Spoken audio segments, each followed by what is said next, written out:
오늘 저는 시편 31편 말씀을 중심으로 주님과 나의 관계라는 제목으로 하나님 말씀 나누겠습니다. 같이 한번 저를 따라해 보실까요? 주님과 나의 관계. 신앙생활은 하나님과 나와의 관계입니다. 내가 하나님 안에 있고 우리 주님이 우리 안에 들어와서 살고 계십니다. 얼마나 신비합니까? 하나님의 영이 들어온 것 자체도 신기하고 우리 같이 부족하고 연약한 죄인에게 성령님이 우리 안에 들어와 거주하신다라는 거 정말 놀라운 일입니다. 왜 그럴까요? 가장 먼저 적혀져 있는 앞부분에 있는 창세기에 보면은 성령 하나님이 우리를 창조하실 때 인간의 모습이 곧 하나님의 형상을 쫓아 만드셨다고 성경은 이야기합니다. 그러므로 우리가 하나님의 형상을 닮아가는 것은 당연한 것이죠. 다시 말하면 우리 신앙생활은 하나님의 형상을 닮아갈 수 있도록 하나님이 저와 여러분들을 서로 연결시켜 주셨다는 것입니다. 누구를 통하여? 예수 그리스도를 통하여 오늘도 하나님과 연결되었다는 것이죠. 오늘날 인터넷이 연결되면 어디 가든지 핸드폰만 있으면 노트북이 있으면 얼마나 무궁무한 자료들을 얻을 수 있는지 모릅니다. 옛날에는 신학 자료를 얻으려면 책을 사거나 대학교 도서관에 가가지고 이것저것을 조사하느라고 가야죠. 또 자기 사인해야죠. 책 골라야죠. 또 읽어야죠. 그러면 한 페이지를 적으려면은 몇 시간 동안 자료를 찾아가지고 한 페이지를 적었습니다. 근데 요즘 신학생들은요, 질문하고 싶은 거 인터넷에다가 딱 치면은 세상에 답이 엄청나게 많이 나와서 5분도 안 걸려가지고 한 페이지가 아니라 10페이지도 긁으면은 만들 수 있는 이런 무한한 창조적인 능력이 인터넷하고 접속되어 있습니다. 별의별 자료가 다 쏟아집니다. 저와 여러분들도 마찬가지입니다. 하나님과 연결되어 있으면 하나님 주시는 능력이 쏟아지게 된다는 거예요. 오늘 건강도 쏟아집니다. 소망도 쏟아집니다. 비전도 쏟아집니다. 무엇보다도 우리 마음속에 평강이 쏟아집니다. 중요한 건 내가 하나님과 연결되었는가, 접속되었는가 아닌가라는 차이라는 것이 있죠. 하나님과 끈끈한 관계를 맺고 하나님과 깊은 관계를 맺으면 결국 하나님 안에 모든 보물이 다 들어있습니다. 오늘 이 시간에 저와 여러분들이 하나님과 연결되어서 하늘의 신령한 복과 땅에 기름진 보물들이 우리 영혼 속에 가득 쏟아지게 되기를 주의 이름으로 축원드립니다. 다윗은 그야말로 신앙의 천재였기 때문에 이것을 누구보다도 잘 알았습니다. 그런데 오늘 이 시편 31편을 보면은 그의 삶이 녹록지 않은 것 같습니다. 얼마나 구구절절히 안타까운 심령을 표현하는지 9절 말씀을 쉬운 성경에 이렇게 표현합니다. 주님, 나를 좀 긍휼히 여겨 주십시오. 나는 고통을 받고 있습니다.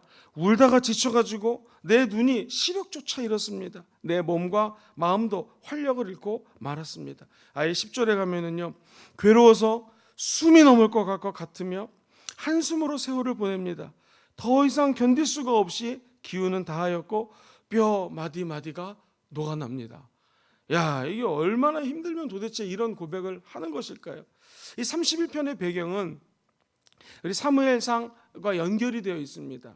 첫 번째, 다윗의 아들 이 암논이라고 하는 사람이 이복 여동생 다말을 갖다가 폭행을 합니다. 아주 죄질이 안 좋은 죄악을 저지르고 맙니다. 이때 이 다말의 친오빠 압살롬이 이복형 암논을 죽여가지고 보복을 합니다. 세 번째, 압살롬이 결국에는 이와 연결이 돼서 쿠데타를 일으키고요, 아버지 다윗 왕을 쫓아냅니다. 다윗은 세상에 사울 왕 자기의 장인어른에게도 맨날 쫓겨다니더니 이번엔 자기 아들에게 쫓겨다닙니다.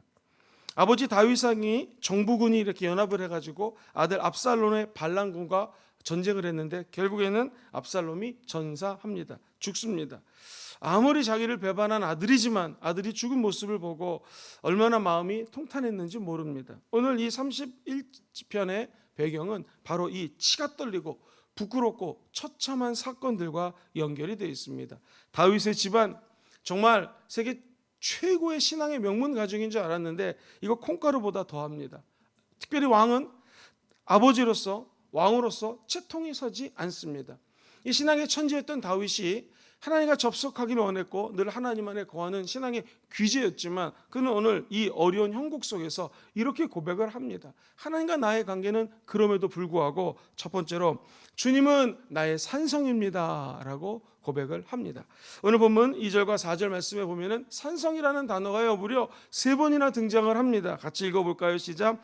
내게 귀를 기울여 속히 건지시고 내게 견고한 바위와 구원하는 산성이 되소서.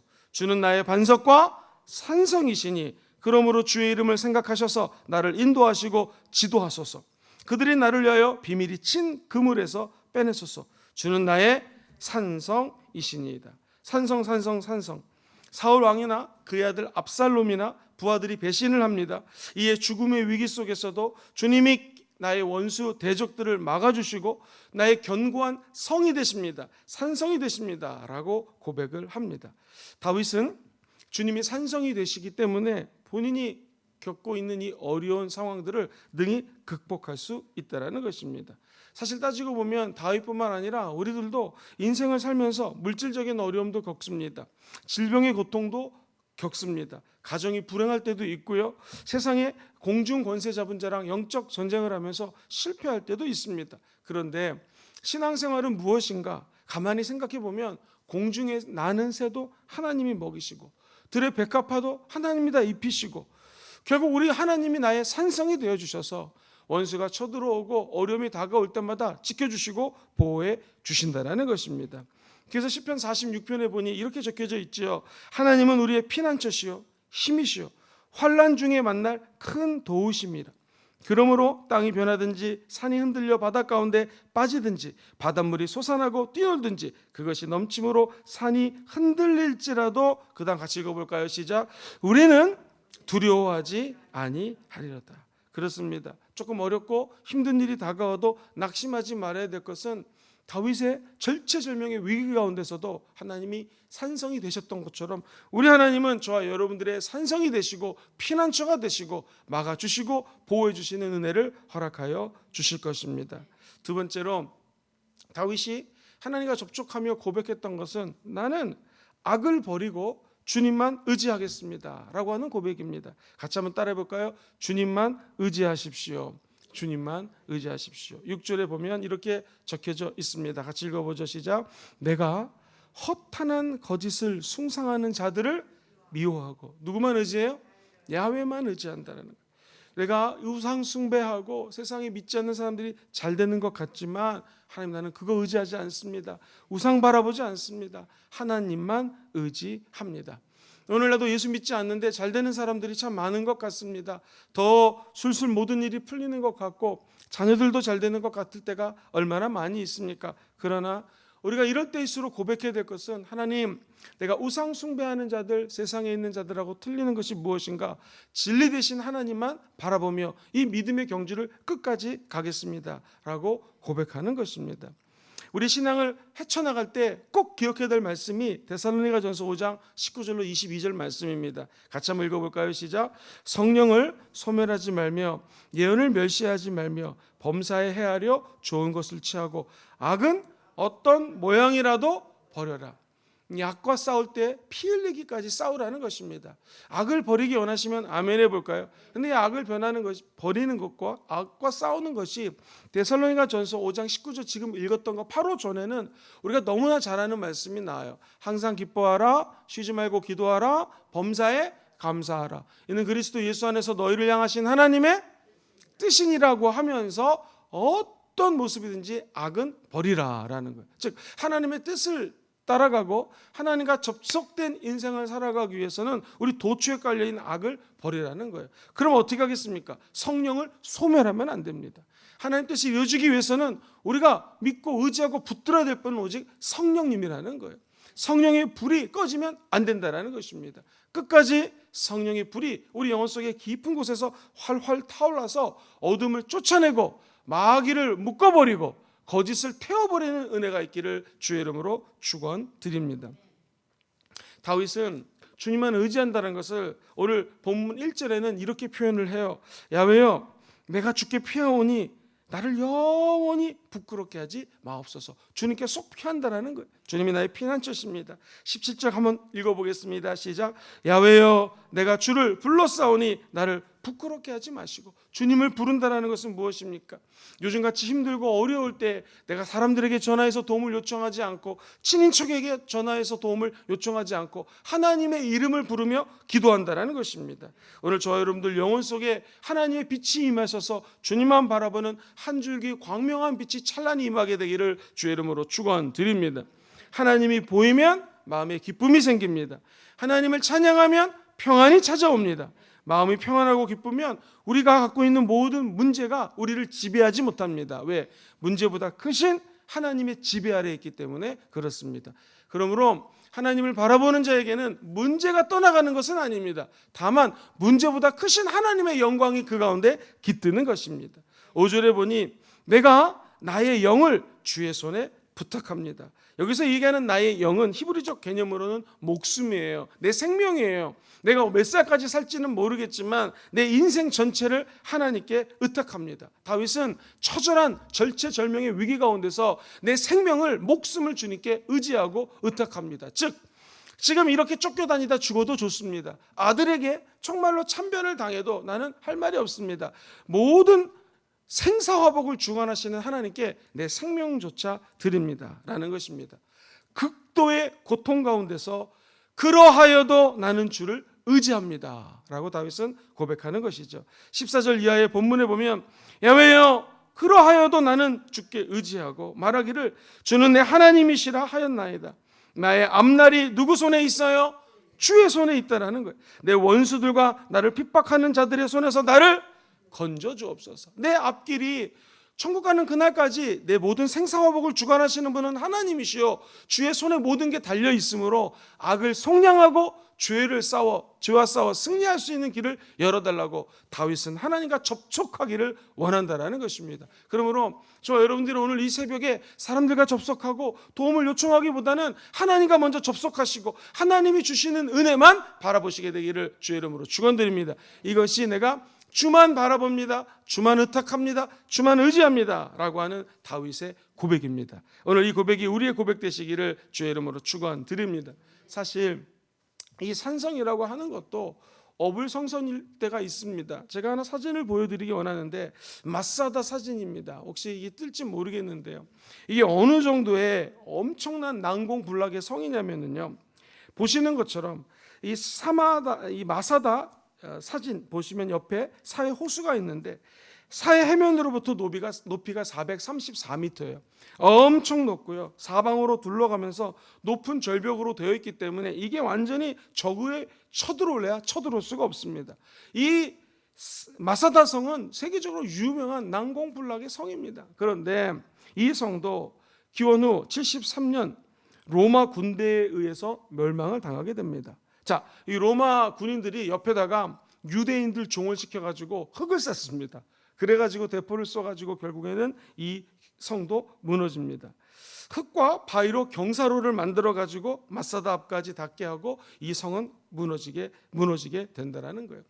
이게 뭡니까? 세상이 쌓아놓은 산성입니다. 금정산에 가도 산성이 있습니다. 이런 것들은 언제든지 적이 침략하면 무너질 수가 있습니다. 우리가 잘 아는 만리장성도 북방 민족들이 오랑캐들이 쳐들어오면서 몇몇 수문장들이라고 하죠. 이 만리장성 수문을 지키는 사람들에게 뇌물을 바치고 그 수문장들이 문을 열어주는 바람에 난공불락의 만리장성도 결국에는 틈이 생기고 무너지게 됩니다.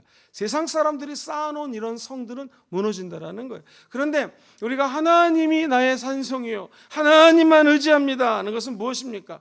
하나님이 만들어놓은 산성은 무너지지 않습니다.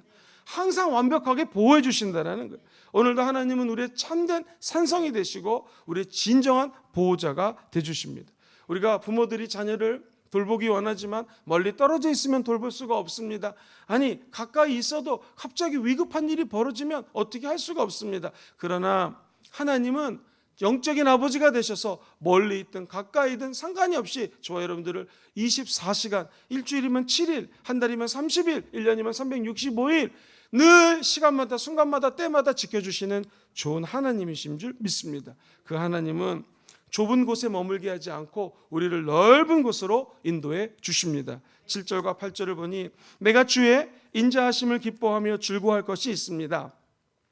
주께서 나의 고난을 보시고 환난 중에 있는 내 영혼을 아셨으며 나를 원수의 수중에 가두지 아니하셨고, 같이 한번 읽어볼까요? 그 다음부터 내 발을 넓은 곳에 세우셨습니다.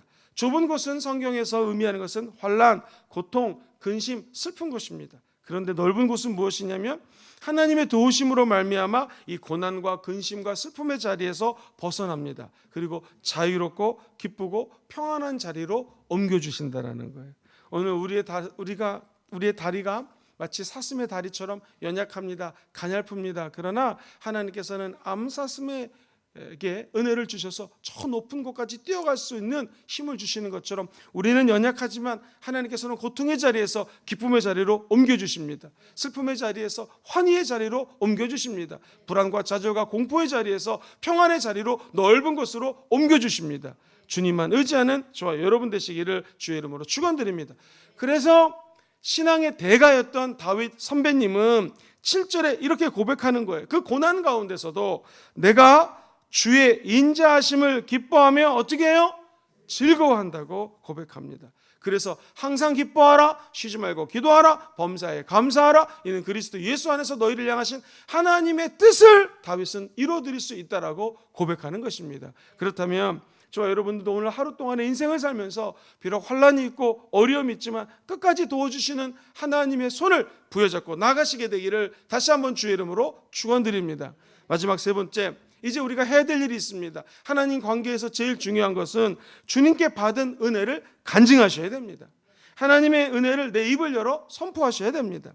고난 가운데서도 하나님과 접속해서 전적으로 하나님만 믿었던 다윗, 그가 하나님의 은혜를 받은 것을 이렇게 간증합니다. 23절로 24절 보면 너희 모든 성도들아 야훼를 사랑하라. 야훼께서 진실한 자를 보호하시고 교만하게 행하는 자들에게는 엄중히 갚으시니라. 야훼를 바라보는 너희들아, 한번 따라해 볼까요? 강하고 담대하라. 야훼를 사랑하라. 야훼를 바라보는 너희들은 강하고 담대하라. 즉 자신이 받은 은혜를 간증하기 시작합니다. 사랑하는 우리 성도님들, 우리가 어렵고 힘든 이 상황 속이지만 간증할 것 찾으면 얼마나 간증할 것이 많이 있습니까? 하나님 주신 은혜가 얼마나 넘칩니까? 참 좋으신 하나님의 은혜를 혼자 간직하지 마시고 입을 열어 주변 사람들에게 나눠주시게 되기를 주의 이름으로 축원드립니다. 목사님, 간증이 뭐 이렇게 중요합니까? 간증은요, 다른 사람들에게 하나님 자랑하는 것이거든요. 하나님의 이름을 높이는 거예요. 내 자랑이 아니라 하나님이 나를 통해서 역사하신 일들, 하나님을 높여드리는 게 간증이잖아요. 그럼 놀라운 일이 생기는데, 간증을 하면은요, 듣는 사람도 은혜가 됩니다. 아, 그렇구나. 아내에게, 남편에게 간증을 하면 아, 그렇구나. 하나님 우리 가정을 사랑하시는구나. 그리고 이 간증을, 더 중요한 것은 간증을 하면서 본인이 은혜를 받아요. 힘들고 어렵지만 하나님을 높이다 보면 맞아 하나님 이렇게 많은 은혜를 주셨는데 지금 내 인생이 푸드닥 거리면서 힘들게 사는 것 같지만 하나님 끝까지 도와주셨지 라고 하면서 본인이 힘을 얻게 되는 것입니다. 그러므로 간증은 다른 사람을 위해서 하는 것이 아니라 자기 자신을 위해서 하는 것입니다. 다윗이 시편에 수없이 많은 간증들이 드러납니다. 하나님을 높입니다. 그 이유는 너무 힘드니까 하나님을 높이면서 그 은혜가 자기 자신에게 돌아온다라는 것을 다윗은 알았던 것이죠. 그 간증을 함으로 그 은혜가 돌아오게 되면은요, 내가 하나님 안의 관계가 끊어지지 않습니다. 접촉되지 않습니다. 사람도 그렇지 않습니까? 누가 만약에 어떤 사람한테 좋은 얘기를 합니다. 돌고 돌아서 내 귀에 들어옵니다. 그러면 이상하게 그 사람은 사랑스럽게 보입니다. 거꾸로 나에 대해서 안 좋은 얘기하는 사람들이 돌고 돌면 또 내 귀에 들어오게 되어 있습니다. 이게 신기하죠. 그럼 그 사람에 대해서 내가 안 좋은 생각을 품을 수가 있어요. 하물며 하나님 어떻겠습니까? 저와 여러분들이 입을 열어서 하나님을 높이시고 하나님을 자랑하시고 하나님께 감사하시고 하나님의 좋은 점을 늘 주변 사람들에게 전하시게 되기를 주의 이름으로 축원드립니다. 목사님, 요즘 힘이 들어가지고 간증이 별로 없습니다. 아니요, 간증은 큰 거 하는 게 간증 아닙니다. 아주 조그만 것, 내가 물속에 빠졌는데 하나님이 건져주셨습니다. 이 물이 큰 물도 있지만 조그만 진흙탕일 수도 있고요, 조그만 물일 수도 있습니다. 그러나 어떤 곳에든지 저와 여러분들을 도와주시고 은혜 주시는 하나님을 간증하면 하나님은 절대로 저와 여러분들의 접속을 끊지 않으십니다. 인터넷 연결해서 틱 클릭하면 수많은 자료가 쏟아지듯이 오늘과 저와 여러분이 하나님을 높이시고 간증함으로 하나님과 연결되셔서 예수 그리스도의 보혈을 클릭하심으로 말미암아 수없이 많은 보화 같은 은혜와 축복과 평강과 사랑과 기쁨과 하나님이 주시는 축복들이 마구마구 쏟아지는 아침 되기를 주의 이름으로 축원드립니다. 하나님과 나의 관계는 어떤 것일까요? 먼저 우리가 첫 번째, 주님은 나의 산성입니다 고백하십시오. 그리고 내가 세상 의지하지 않고 하나님만 의지합니다 라고 우리의 마음을 다지십시오. 마지막 세 번째, 우리가 하나님으로부터 받은 은혜가 참 많습니다. 어려우고 힘든 거 보지 마시고 문제 보지 마시고 하나님을 간증하시고 하나님을 찬양함으로 오늘 주의에 접속하심으로 큰 은혜들 다 받으시고 누리시고 나누시기를 주의 이름으로 축원드립니다.